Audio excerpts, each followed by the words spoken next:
Assalamualaikum warahmatullahi wabarakatuh. Waalaikumsalam warahmatullahi wabarakatuh. Waalaikumsalam. Bismillahirrahmanirrahim. Alhamdulillahirabbil alamin wassalatu wassalamu ala sayyidina Muhammadin wa ala alihi wa sahbihi ajma'in amma ba'd. Sebelum kita mulai saya mau menyapa dulu teman-teman yang ada di sini. Kaifa halukum? Khair, alhamdulillah. Alhamdulillah. Ustadz Adi Irham, Pak Ustadz Saifan, Alhamdulillah khair. Alhamdulillah. Ustadz Adi Irham min min ayati Madinah asli Madinah dari sekarang saja. Cikarang. Aslinya Tegal saya. Oh, aslinya Aslinya orang Tegal. Tegal. Kerja di Cikarang. Ya, enam saja. Posisinya masih merantau atau sudah eh, tinggal menetap di sana? Masih merantau saja. Oh, nah. Dan Ustadz Ihsan hadir mana? Hadir. Ustadz Ihsan min ayati Madinah. Min Jakarta Syarqiyah. Min Jakarta Asy-Syarqiyah. Nah, wahid min Cikarang wa wahid min Jakarta Asy-Syarqiyah. Tamam. Ma'antizari ikhwatina wa akhwatina hayya nabda dari sana bi qiraatil Fatihah ma'an. An hadhihi niyyah wa ala kulli niyatin salihah al-Fatihah. Bismillahirrahmanirrahim.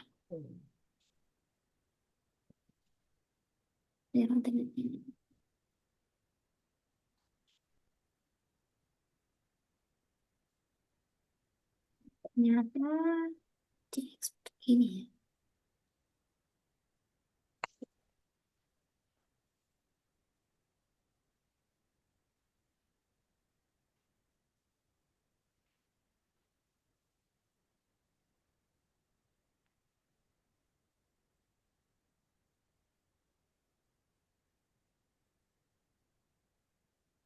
Bismillahirrahmanirrahim. Kita mulai kelas i'rab pada malam hari ini. Nah, Ustadz Ade dan Ustadz Ihsan, di dalam nahwu itu kan sebenarnya macam-macam ya. Ada nahwu fungsional atau nahwu wazifi. Ada juga nahwu yang sifatnya itu teoretis atau nahwu yang klasik begitu ya. Nah, di kelas ini adalah pilihan yang tepat kalau teman-teman ingin mendalami ilmu nahwu. Jadi bisa kita bilang ini nahwu klasik. Kalau nahwu yang fungsional kan hanya untuk penggunaan komunikasi, baik itu secara baca maupun tulis. Nah, kalau di apa namanya di nahwu ini kita khusus memfokuskan diri ke i'rab. Jadi bagaimana mengenali kedudukan kalimat, kemudian menganalisis satu persatu kata-kata dari penyusun kalimat tersebut dan merangkai apa ya, ibaratnya penjelasan atau tahlil lafzi dari lafal-lafal di dalam sebuah kalimat. Di pertemuan pertama ini kita mulai terlebih dahulu dengan mengenal hukum mabni dan mu'rab. Mabni dan mu'rab atau dalam bahasa Arab ini adalah al-bina wal i'rab. Al-bina artinya hukum mabni, wal i'rab artinya hukum mu'rab. Al-bina'u huwa luzumu awakhiril kalimi halatan wahidatan li ghairi amilin wa'tilalil. Bina atau mabni adalah keadaan tetapnya akhir kata pada satu keadaan, bukan karena pengaruh amil dan bukan juga karena adanya huruf illah. Artinya, kita mengenal mabni itu kan artinya tetap ya. Tetap itu berarti hanya satu keadaan, tidak bukan karena pengaruh amil dan bukan juga karena terkena iklal. Waktilalin itu artinya mungkin karena perubahan iklal akhirnya dia menetapi satu keadaan. Nah, kalau mabni itu tidak, memang asli dia tetap hanya satu keadaan saja. Sementara al-i'rab adalah taghyiru awakhiril kalimi liikhtilafil awamili ad-dakhilati 'alaiha lafzan aw taqdiran.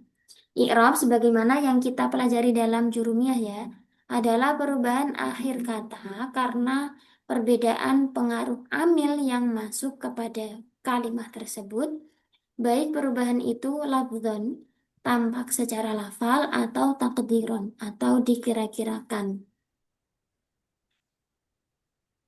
Di dalam bahasa Arab kita mengenal tiga jenis kata, yaitu kalimah isim, kalimah fiil, dan kalimah huruf.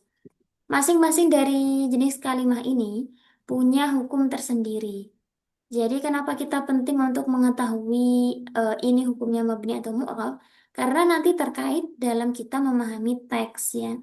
Apakah ini bisa berubah menjadi misalnya Zaidun, Zaidan, dan Zaidin, atau ini misalnya Ghairu munsharif Aisyatu Aisyata. Tidak boleh Aisyati. Nah, kalau kita belum mengenal itu, kita bisa jadi bacanya Aisyatin kali ya. Padahal tidak seperti itu. Atau misalnya kalimat yang mabni. Misalnya apa ya contohnya kalimat mabni isim domir misalnya. Atau nama tertentu ya. Misalnya isim domir. Anta misalnya. Anta itu tidak bisa misalnya eh, kemudian berubah menjadi antu misalnya atau anti tapi jer yang dimaksud jer. Nah, itu kan nggak bisa. Jadi perlunya kita mengetahui apakah ini mu'rab atau mabni nanti akan mempengaruhi bagaimana kita membaca apa namanya suatu kalimat atau teks begitu. Nah, dari ketiga kalimat tadi, isim, fiil, dan huruf itu, masing-masing punya hukum asal. Jadi ibaratnya dia dilahirkan itu aslinya apa, begitu. Apakah dia aslinya mu'rab atau aslinya mabni. Dan ada juga yang berubah lagi, misalnya aslinya dia itu mabni, tapi ada juga yang mu'rab. Atau aslinya dia itu mu'rab, tapi ada yang mabni. Itu akan kita pelajari. Yang pertama, kita masuk pada kalimah isim.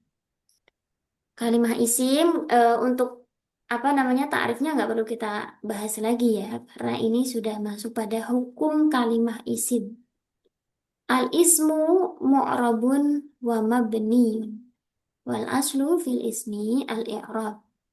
Isim itu aslinya al isim itu terbagi menjadi dua macam ya. Ada yang mu'rab, ada yang mabni. Teman-teman kan pernah dengar isim mabni, ada juga kan? Atau isim yang memang mu'rab, karena isim itu bisa berubah-ubah, berubah-ubah. Misalnya Zaitun, Zaidan, Zaitin, atau yang lain sebagainya, itu kan berubah. Tapi ada isim yang mabni, isim yang tetap. Nah, tapi al-aslu fil ismi al-i'rabu. Akan tetapi, al-aslu atau hukum asalnya isim itu adalah mu'rab. Jadi bisa dikatakan bahwa semua kalimat isim itu hukumnya mu'rab kecuali ada sebab tertentu yang menjadikan dia dihukumi mabni. Terus apa alasan kenapa isim itu dihukumi mabni? Kalau aslinya mu'rab kok tiba-tiba jadi mabni? Nah, alasan dibalik kemabnian suatu isim adalah karena dia menyerupai kalimat huruf.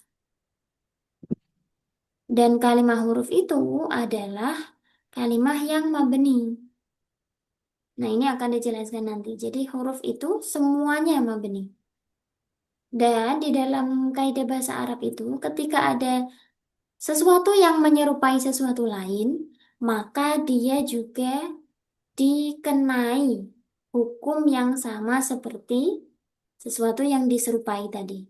Misalnya, A itu serupa dengan B, maka A juga diberi sifat-sifat, diberi hak-hak, diberi ketetapan yang sama seperti B. Ibaratnya eh, man tasyabbaha biqaumin fahuwa minhum gitu ya. Kalau seseorang itu atau suatu kaum seseorang menyerupai suatu kaum, maka dia juga termasuk ke dalamnya. Misalnya kaum itu orang-orang yang berbuat tidak baik, ya berarti dia kena cap tidak baik juga, kan begitu. Jadi setiap ada yang menyerupai atau mirip-mirip itu hukumnya akan disamakan dengan lafal tersebut. Nah, karena isim tadi menyerupai kalimah huruf, maka isim itu apa namanya dihukumi sama seperti kalimah huruf. Yakni kalimah huruf itu tadi kan mabni ya. Maka isim yang menyerupai kalimah huruf juga dihukumi mabni. Nah, lalu apa yang membuat isim itu dianggap menyerupai huruf? Kok bisa ada isim menyerupai huruf dalam hal apanya? Apa alasannya atau apa bentuk-bentuk keserupaan itu? Ada 4 aspek keserupaan antara kalimah isim dengan kalimah huruf yang menjadikan isim tadi diserupakan atau dihukumi mabni karena serupa dengan huruf. Yang pertama ada asyabahul wad'i. Ini dijelaskan di dalam Alfiyah ya. Em, Kasyabahil wad'i fi ismai ji'tana wal ma'nawi fi mata wa fi guna. Wa kaniyabatin anil fi'li bila ta'athurin wa kaf tiqarin usila. Nah, di dalam Alfiyah itu ada 4 apa namanya 4 sisi keserupaan antara isim dengan huruf. Isim itu dianggap menyerupai huruf di dalam hal-hal berikut ini.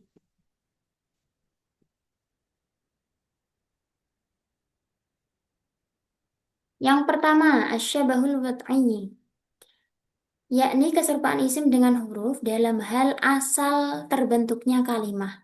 Wadu'a itu kan artinya meletakkan atau apa?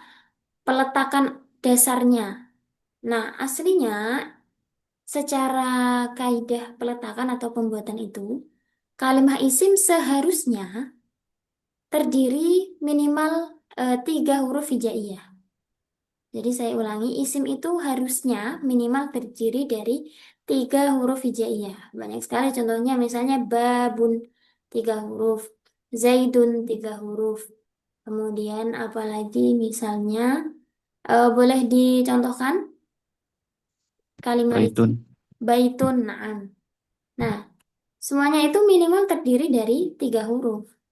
Tapi ternyata pada kenyataannya ya, ada isim yang huruf penyusunnya itu kurang dari 3. Ada 2, misalnya domir ya, isim domir itu hanya 1 huruf, misalnya domir ha, atau domir ya, atau domir na, hanya 2 huruf. Nah, karena kurang dari 3 huruf, ini dianggap menyerupai kalimat huruf.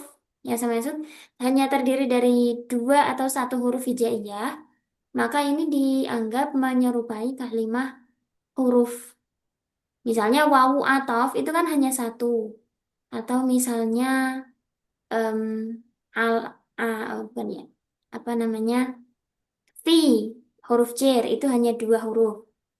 Nah, kalau huruf memang minimal itu hanya terdiri dari 1 huruf hijaiyah.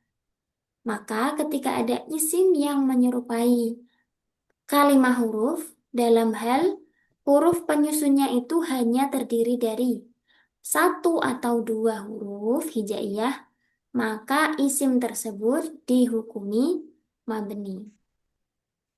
Bisa difahami ya? Karena hurufnya cuma ada 1 atau 2, maka ini dianggap menyerupai huruf, kalimat huruf. Jadi hukumnya mabni. Contohnya, at-ta'u fi nasortu. Dalam lafal nasortu, itu kan ada 2 kalimah fi'il dan kalimah isim. Fi'il dan fa'ilnya. Nah, fa'il tak di situ kan 1 huruf saja. Maka dia dihukumi mabni.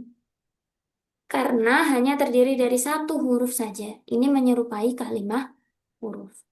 Namanya tadi asyabahul wad'i atau keserupaan dalam hal asal pembentukannya. Yang kedua ada asyabahul ma'nawi, yakni keserupaan kalimah isim dengan kalimah huruf dalam hal maknanya dari kata maknawi, ya, artinya makna, yakni ketika kalimat isim memiliki makna yang sama dengan kalimat huruf, maka kalimat isim tersebut dihukumi mabni, sama seperti huruf. Misalnya, kalau kita berbicara tentang makna istifham, istifham itu adalah pertanyaan. Makna pertanyaan ini adalah makna yang dikandung oleh kalimat huruf. Jadi aslinya kalau kita berbicara istifham itu yang asli adalah hamzah istifham ini. Al hamzah itu harfu istifhamin. Jadi aslinya istifham itu miliknya huruf ya, ada huruf istifham.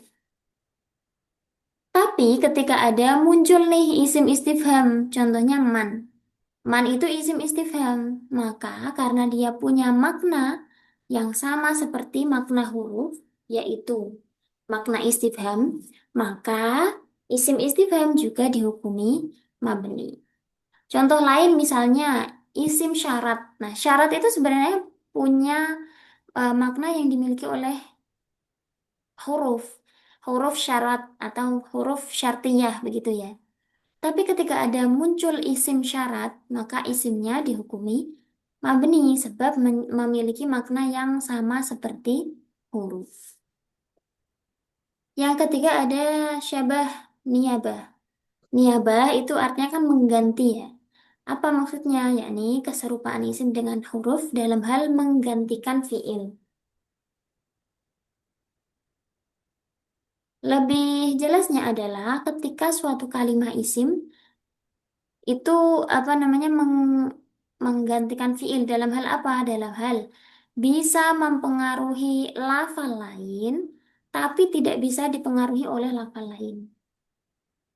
Seperti halnya kalimat huruf. Nah, kalimat huruf itu misalnya ya, fi atau huruf jar itu bisa mempengaruhi lafal setelahnya menjadi majrur, menjadi yang awalnya al madrasatu menjadi fil madrasati.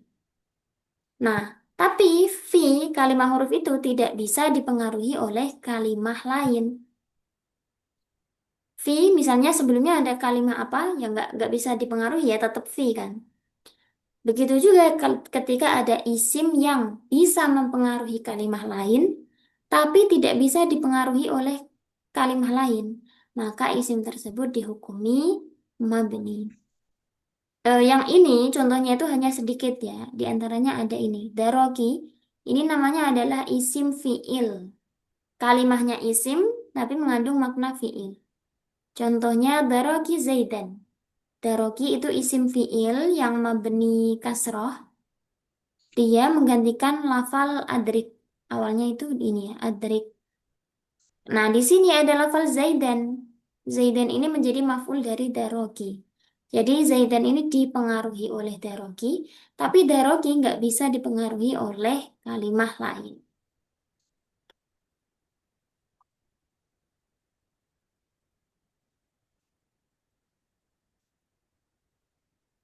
Yang keempat, ada syabahul iftiqar. Iftiqar ini secara bahasa artinya membutuhkan. Dari kata fakir, iftiqar membutuhkan. Syabah iftiqar adalah keserupaan isim dengan huruf dalam hal ia membutuhkan lafal lain agar dapat dipahami maknanya. Seperti yang kita tahu dalam beberapa takrif atau pengertian dari isim atau huruf, itu kan kadang begini ya. Misalnya isim itu kalimah yang bisa memunculkan maknanya sendiri. Meskipun pengertiannya kan beda-beda. Misalnya ada yang mengartikan isim itu kata benda. Tapi ada juga dalam satu literatur itu isim diartikan sebagai kalimah yang bisa memunculkan maknanya sendiri.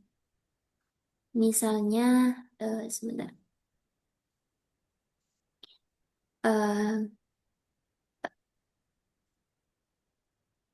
Eh, apa namanya ya? Redaksinya itu agak lupa saya. Ma, pokoknya maknan fi nafsihi yang bisa memunculkan maknanya sendiri. Tapi kalau huruf itu nggak bisa. Huruf itu harus apa ya? Mengandung makna fi ghairihi. Pokoknya huruf itu maknanya bisa muncul kalau disandingkan dengan kalimah lain. Maksudnya apa? Misalnya ya, kalimah fi, huruf jar fi, itu maknanya memang biasanya kan di ya, atau makna dzarfiyah. Tapi sebenarnya makna dzarfiyah itu muncul hanya ketika sudah disandingkan dengan kalimah lain, misalnya disandingkan dengan kalimah al-masjid. Bisa ya, di apa namanya? Dimasuki fi kemudian muncul makna dzarfiyah menjadi fil masjidi. Tapi kalau misalnya di dalam suatu hadis ada diceritakan eh dakhalat imra'atun an-nara fil hirrati. Seorang perempuan masuk ke dalam neraka, masuk ke dalam neraka fil hirrati. Fi-nya itu bukan bimakna dzarfiyah. Tidak di dalam kucing bukan, tapi sebab seekor kucing. Jadi fi-nya di situ bukan bimakna dzarfiyah tapi mengandung makna sababiyah. Nah, makna sababiyah, makna dzarfiyah itu muncul hanya ketika disandingkan dengan kalimah lain.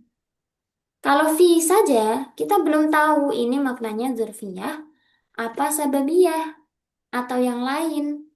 Karena masih ada yang lain ya, misalnya fi itu bermakna apa ya?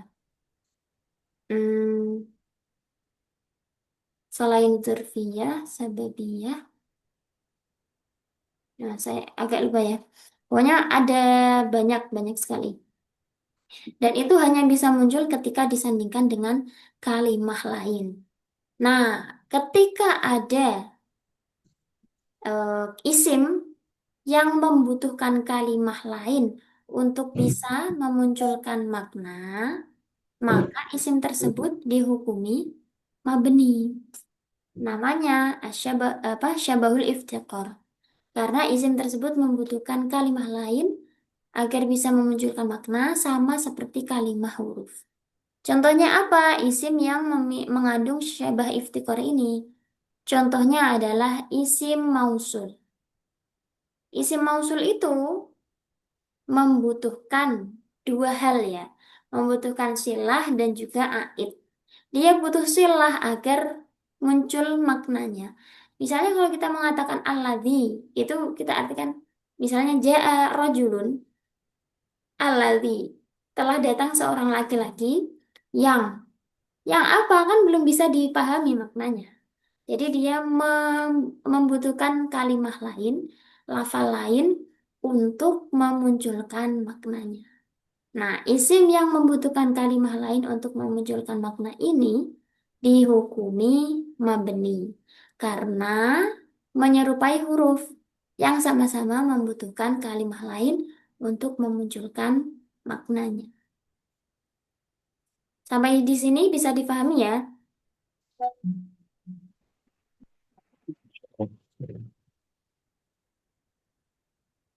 Nah, kita lanjutkan. Sekarang kita masuk pada hukum kalimah fiil. Kalimah fiil, al-fi'lu mabniun wa mu'rabun. Kalimah fiil itu ada yang mabni, ada yang mu'rab. Kalimah fiil yang mabni itu apa saja, teman-teman? Kalimah fiil kan ada yang mabni, ada yang mu'rab. Kalau yang mabni apa saja?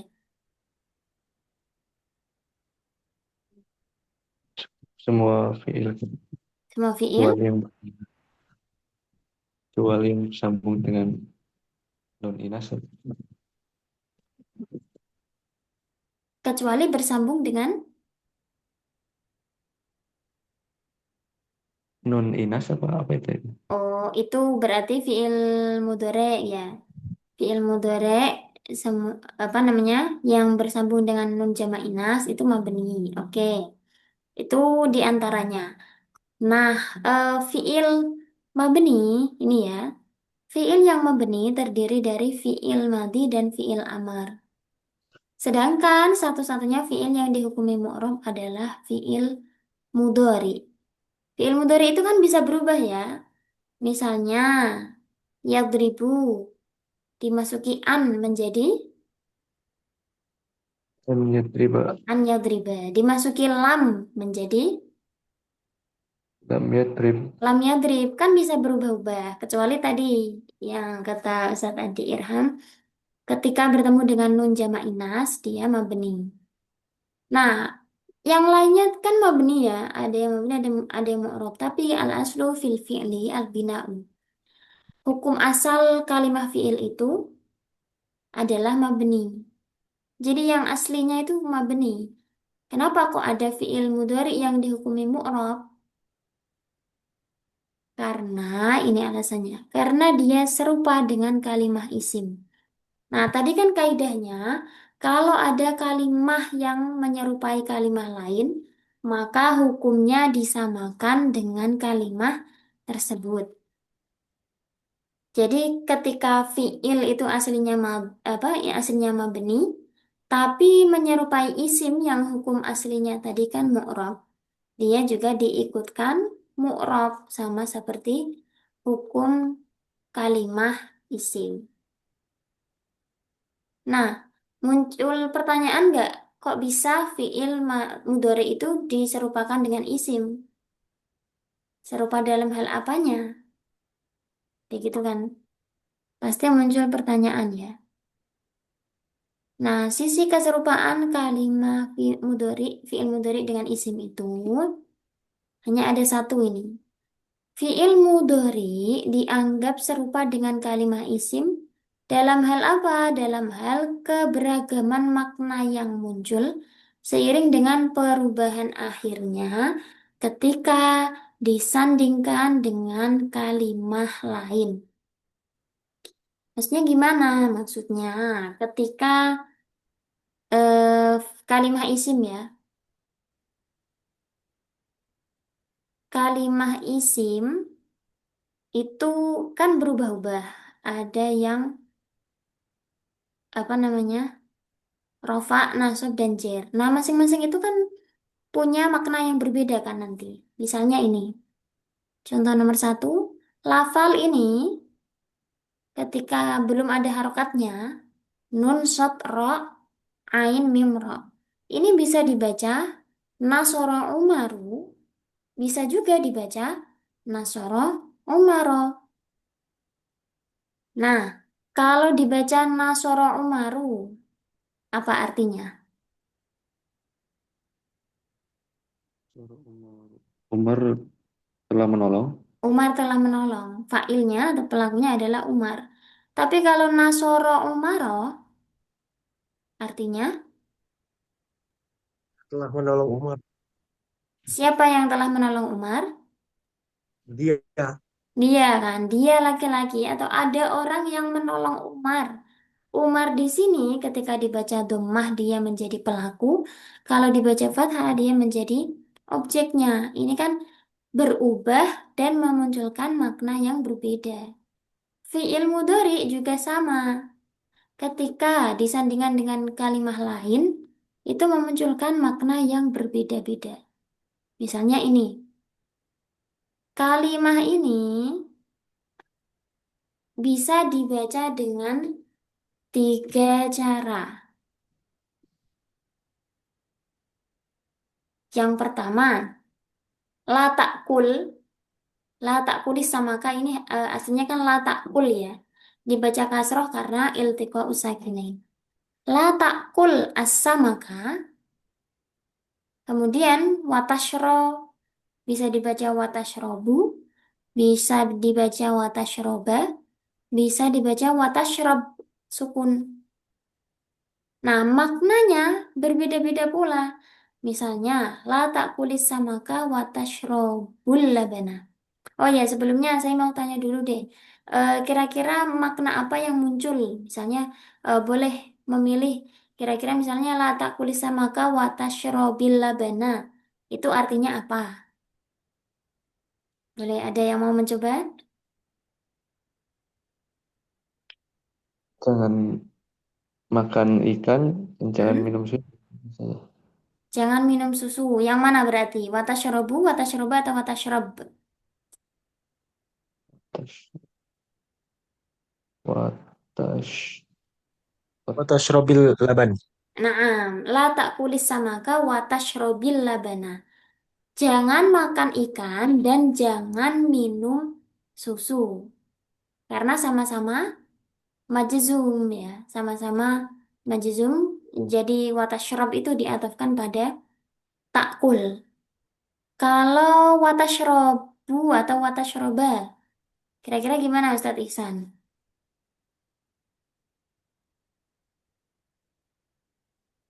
Uh, Watashrob. La tak la tak la takula. Ola samaka watashrobal laban. Eh,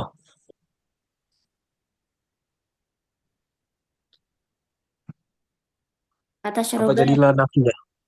Latak kulis samaka ini tetap ya, jangan makan ikan. Tapi nanti watashroba atau watashrobu ini yang beda makna. Gimana kira-kira? Atau watashrobu misalnya, yang fiil pertama itu majzum, fiil keduanya marfu. Gimana? Pas? Kayaknya jadi arti ketiga bukan ya? Jangan makan ikan Ketika. ketika makan jangan makan ikan ketika Hampir, makan ketika minum susu. hampir, Bersamaan hampir. dengan minum susu. Nah, Bersamaan. bersamaan. Nah, Mayah ya, waul mayah. ma'iyah sahih Ustaz. Ini watashroba itu wawunya adalah wawu ma'iyah. Wawu ma'iyah termasuk salah satu amil apa? Nawasib atau jawazim? Nawasib, nawasib. Iya Nawasib. nawasib. Naam sahih Ustaz. La tak kulis sama jangan makan ikan watashrobal labana bersamaan dengan minum susu. Kalau yang satunya lagi, la tak kulis sama watashrobul labana. Jangan makan ikan, terus wawunya ini wawu ibtida, wawu yang memulai kalimat baru ya. Jadi jangan makan ikan, watasyarbul labana, tapi kamu boleh minum susu. Nah, ini beda satu harokat saja, maknanya beda semua kan. La kulis sama ka watasyarbul labana. Jangan makan ikan dan kamu boleh minum susu, tapi kamu boleh minum susu. La ta'kuli samaka wa tashrobal labana. Jangan makan ikan bersamaan dengan minum susu. Dan yang terakhir, la ta'kuli samaka wa tashrobil labana. Jangan makan ikan dan jangan minum susu. Nggak boleh semuanya. Kalau yang kedua, boleh makan ikan asalkan nggak bersamaan dengan minum susu. Nah, ini keunikan bahasa Arab ya, beda harokat, beda makna. Kemudian nah, fiil mudhari'nya tadi di ketika disandingkan dengan kalimat lain itu bisa berubah-ubah. Makanya fiil mudhari dihukumi mu'rab sama seperti kalimat isim. Kalau fiil madi nggak bisa begini karena fiil madi kan nggak ada amilnya ya. Jadi seperti itu. Alasan kenapa fi'il mudhari dihukumi mu'rab karena serupa dengan kalimat isim.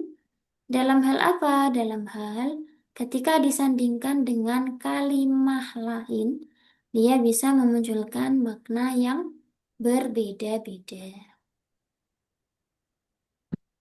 Nah, yang terakhir adalah kalimat huruf. Kalimat huruf itu semuanya adalah mabni. Kenapa? Ini no debat ya, fix no debat. Memang semuanya tanpa terkecuali kalimat huruf itu mabni. Kenapa kalimat huruf itu mabni? Karena makna huruf tersebut bisa muncul tanpa membutuhkan perubahan akhir kata. Kalau isim kan harus dibaca rofa, nasab atau jer supaya kelihatan maknanya. Kalau huruf itu sudah dari lahir membawa makna dia. Misalnya fi itu udah mengantongi ada dzarfiyah, ada sababiyah tadi, dan lain sebagainya. Ada in sudah lahir dengan membawa makna syartiyah. Ada hamzah, kok hamzah? Ada man, apa namanya? Bukan man ya, hamzah betul. Ada hamzah yang memang sudah membawa makna istifham gitu. Dan huruf itu memang terbagi menjadi dua. Ada huruf namanya huruful ma'ani, ada namanya huruful mabani. Huruful ma'ani adalah huruf-huruf yang memiliki makna, seperti huruf jar, huruf istifham, huruf syarat, huruf ataf, dan lain sebagainya. Kalau huruful mabani, itu yang dimaksud adalah huruf hijaiyah itu ya. Huruf yang mabani itu kan dari kata mabna atau bina, bangunan, artinya huruf yang menjadi penyusun kalimah, huruf yang menjadi komponen penyusun kata. Misalnya, zaidun itu terdiri dari huruful mabna, za, ya, dan dal. Kemudian misalnya, fi terdiri dari huruf mabna, fa, dan ya. Begitu. Baik, ada pertanyaan? Ntar, tadi saja Hmm. tanya, kalau Nah, yang iklal itu maksudnya gimana saja? Tadi iklal itu iklal. perubahan kata. Kenapa? Karena ada huruf ilatnya. Jadi iklal kan juga seakar dengan kata ilat ya. Perubahan yang terjadi karena ada huruf ilat. Huruf ilat itu sama seperti namanya. Ilat itu secara bahasa artinya penyakit. Huruf ini ibaratnya penyakit mengganggu kata, ya. Jadi karena mengganggu, kadang sulit diucapkan, kadang juga membuat ribet, belibet begitu ya.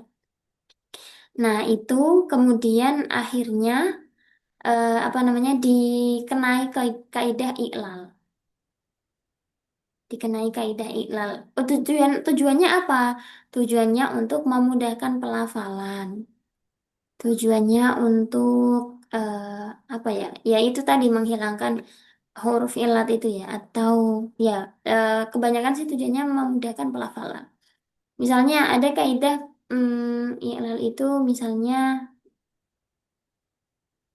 ini eh, apa namanya? Sona asluhu sowana. Nah, kalau mengucapkan sowana, wawu itu nanti kan diganti alif. Nah, kenapa diganti alif? Karena ada kaidahnya ya. Nah, itu apa namanya? Jadi memudahkan pengucapan atau juga bisa jadi ya. Karena memang kan sudah ditemukan lafal sona terlebih dahulu. Terus akhirnya dikasih kaidahnya. Itu juga saya kadang mikir sih, maksudnya kayak eh, terkadang kaidah itu dibuat setelah katanya ditemukan. Seakan-akan gitu ya, kalau saya mempelajari nahwu sorof klasik itu, kadang-kadang alasannya itu alasan yang dibuat-buat ulama gitu loh. Misalnya kayak diganti kenapa? Karena untuk meringankan. Diganti kenapa? Karena banyak digunakan. Itu kayak alasan-alasan aja gitu loh. Ya bisa jadi memang untuk memudahkan. Jadi kan ada banyak kata. Terus akhirnya disusun gimana ya caranya buat kaidah supaya semua kata itu bisa masuk dalam satu kaidah ini. Itu cuma ini sih, asumsi saya sih. Jadi itu. Ya kan banyak kaidah iklal ya. Tujuannya kebanyakan ya untuk meringankan gitu lah. Gitu Ustadz Adi Irham. Nah, saja syukron. Ada lagi?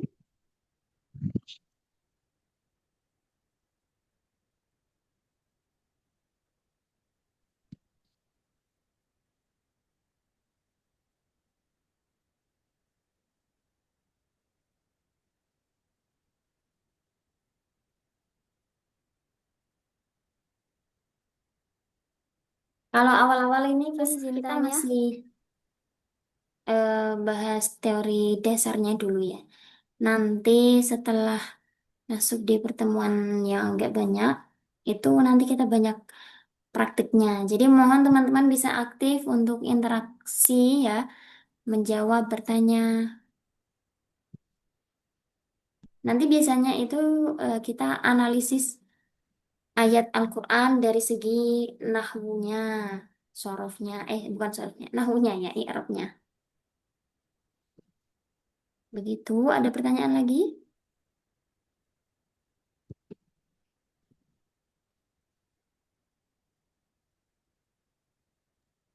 kayaknya enggak, Ustazah. Oh, itu di chat, Ustazah. Oh iya,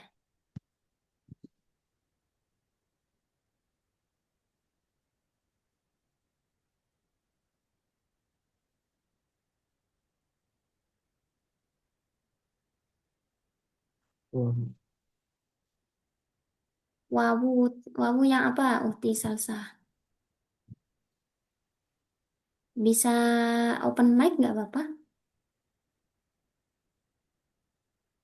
Wawu,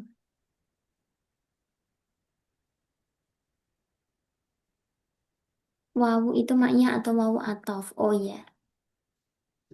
Baik, kalau dalam contoh tadi ya, ini sebenarnya kan satu kalimat ucapan. Nah, itu terserah mutakalimnya. Karena ini yang buat contoh kan kita sendiri.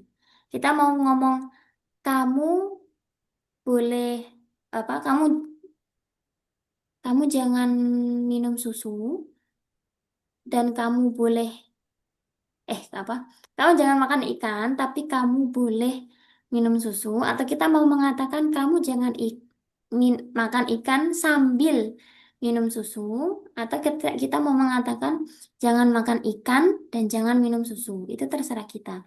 Tapi kalau di dalam kalimat yang kita baca, misalnya kita baca kitab atau kita baca teks entah itu berita atau yang lain, maka ini, kalau wawu atof kan biasa ya, maksudnya banyak sekali. Wawu atof atau wawu ibtida atau wawu ma'iyah. Nah, yang agak sulit itu wawu ma'iyah. Nah, wawu ma'iyah ini yang pertama ingat dia hanya masuk pada kalimah fiil dan fiilnya ini fiil mudhari. Kemudian fiil mudhari tersebut dibaca mansub karena ada wawu ma'iyah. Dan mengandung makna tadi ma'iyah atau artinya bersamaan atau serta dalam keadaan sambil dan lain sebagainya. Nah, apakah di dalam jadi kita baca teks itu kan sambil kita memahami ya kira-kira ini maksud dari penulis itu apa? Jadi kita membaca buku atau membaca teks itu kan sebenarnya juga membaca isi pikiran penulisnya kan. Itu. Kira-kira kalau ini maksudnya bersamaan, oh berarti ini dibaca watashroba misalnya. Atau kira-kira ini, oh misalnya ini, misal ya ini misal saja, kalau ada eh, misalnya hasil penelitian, minum ikan, minum susu sambil makan ikan itu berbahaya, maka lafal setelahnya pasti dibaca la ta'kulis samaka wa tashrobil labana. Kenapa? Karena berbahaya. Begitu. Atau misalnya eh, orang itu boleh makan ikan karena bergizi dan boleh minum susu. Sama-sama bergizi, tapi yang nggak boleh itu disatukan. Misalnya kan ada ini ya, bahan makanan yang kalau dimakan bersamaan itu bisa membahayakan atau memunculkan reaksi begitu. Misalnya protein dengan vitamin C. Misalnya tidak boleh makan udang langsung, misalnya makan jeruk. Berarti yang nggak boleh itu bersamaan. Oh, berarti bacanya itu watashroba. Karena wawunya wawu ma'iyah. Wawu ma'iyah itu membuat fiil setelahnya dibaca nasob begitu. Atau boleh-boleh saja, yang penting nggak usah makan ikan karena kamu lagi alergi misalnya. Jadi ucapannya adalah la takulis samaka. Watashrobul labana, kamu minum susu karena susu itu bisa misalnya melarutkan apa menghilangkan alergi kamu misalnya begitu. Jadi memang kita bisa menentukan ini wawu ma'iyah, wawu ataf atau wawu ibtida itu dengan berbekal pemahaman dan kita sambil meraba apa yang ingin disampaikan oleh penulis. Itu Uhti Salsa. Ustazah, Ustazah, soal-soal. Nah, Dia hanya masuk ke fi'liyah saja ya? Mau ma'iyah itu. wawu ma'iyah ya. Fi'liyah yang mudori saja. Fi'il na'am mudhari. Karena Saya pernah amil rasa, nawasib. enggak. Saya rasa pernah nemu contoh. Misal contoh, sirtu wal komaro. Oh, Masya Saya Allah. berjalan, Iya. Oh iya, Masya Allah. Iya, ada yang itu ya. Maf'ul ma'ah ya. maah itu ya. Tapi, iya, ya, tapi itu wau ma'iyah kan ya? Sirtu wan naila. Oh iya, naam. Naam, syukran Ustaz ala tanbih. Wawunya wawu ma'iyah. Dan isim setelahnya Maaf. menjadi maf'ul ma'ah. Sirtu wan naila. Oh iya. Tapi itu jujur ya, sebenarnya sampai sekarang itu saya masih bingung ini tujuan atau maksud wawu apa? Maf'ul ma'ah itu apa ya? Sirtu wan naila. Aku berjalan bersama Sungai Nil. Wan Nila. Atau tadi wal qamara. Aku berjalan bersama dengan rembulan. Itu masih belum tergambar oleh saya sih sebenarnya. Kalau yang ini kan jelas ya, nggak boleh minum susu sambil makan ikan misalnya. Itu kan bisa dinalar, maksudnya ya kita logis lah ya, nggak boleh bersamaan. Tapi kalau aku berjalan bersama dengan eh, rembulan, itu agak ini sih. Jarang kepake gitu loh Ustadz ya. Kayak kita nggak faedahnya majas. Oh majas ya. Eh, Kehadiran maf'ul ma'ahnya gitu ya kayaknya. Aku aku berjalan sambil di sebelahku itu ada Sungai Nil misalnya atau sambil ini. Oh, misalnya begini mungkin ya. Sirtu wal qamara. Aku berjalan, berarti artinya kan wal qamara, oh dia berjalannya di malam hari karena wal qamara bersamaan dengan adanya rembulan gitu ya. Mungkin seperti itu ya. Ini Ustazah, satu lagi. Saya Nah, lupa ada satu lagi wow yang artinya ketika itu wow apa ya? Wow ketika yang artinya. Tapi dia rofa. Setelahnya itu rofa. Marfu setelahnya. ketika fiil setelahnya fiil Ustaz. Kayaknya entah fiil entah isim. Aduh, kan saya juga Apa kemana. ini apa maknya juga maksudnya kan bersamaan atau ketika itu kan bisa misalnya saya lari pagi bersamaan dengan terbitnya matahari. Kan artinya sama seperti saya lari pagi ketika terbitnya matahari. Bisa itu. Ketika itu kan beriringan. Lari pagi beriringan dengan terbitnya matahari. Atau ketika. Sepertinya gitu, Ustaz. Mungkin salah satu cara menerjemahkannya pakai kata ketika.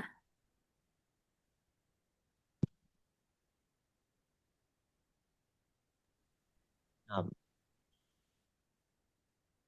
Soal akhir,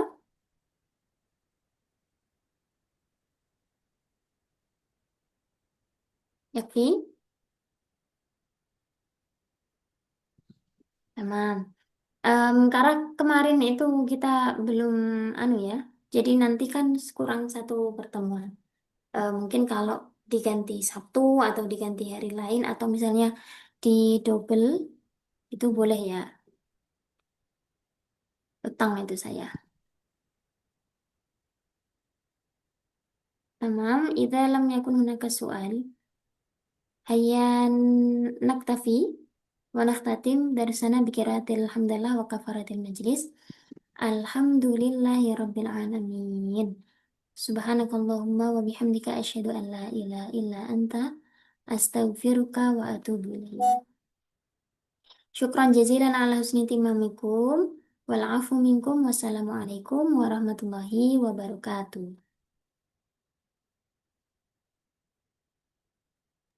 Waalaikumsalam warahmatullahi wabarakatuh. Ila liqa.